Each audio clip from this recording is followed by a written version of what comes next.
کسی علاقے میں ایک بزرگ رہتے تھے، وہ بہت ہی مشہور تھے اپنی عقل مندی کی وجہ سے۔ لوگ دور دراز سے ان سے مشورے لینے آیا کرتے تھے۔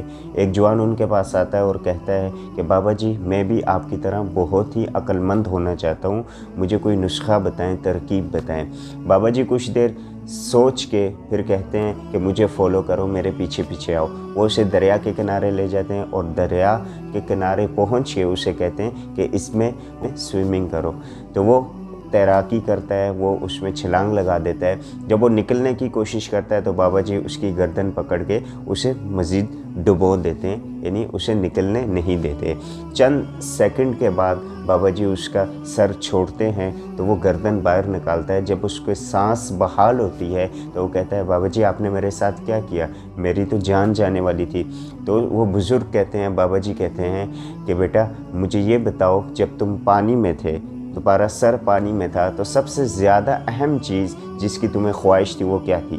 وہ نوجوان کہتا ہے کہ بابا جی اس وقت سب سے زیادہ میری جو خواہش تھی وہ یہ تھی کہ مجھے ہوا ملے، یعنی ہوا کی مجھے تمنا تھی اور میری خواہش تھی کہ ہوا مجھے ملے جس کے ذریعے میں سانس لے سکوں۔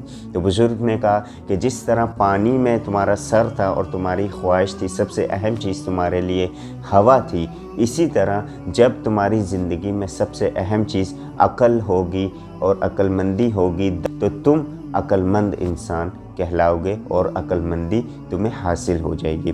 تو اس کہانی سے ہمیں یہ سبق ملتا ہے کہ جس انسان کا، جس شخص کا زندگی کا کوئی بھی پرپز ہو، مقصد ہو اور وہ اسے حاصل کرنا چاہتا ہے، تو ایک ڈوبتے ہوئے شخص کے لیے جس طرح ہوا سب سے اہم ہوتی ہے، اسی طرح اس شخص کا مقصد اس کی زندگی میں سب سے اہم ہو کہ جس طرح ڈوبتا ہوا شخص اسے ہوا نہ ملے تو اس کی زندگی باقی نہیں رہتی، اس کی جان کا خطرہ ہوتا ہے۔ تو انسان جس کا کوئی مقصد ہے، اس کے مقصد کے بغیر جب اس کی زندگی جو ہے اسے بیکار لگے گی تو وہ اپنا مقصد یقینی طور پہ حاصل کر لے گا اور وہ جلد از جلد اپنے منزل پہ پہنچ جائے گا۔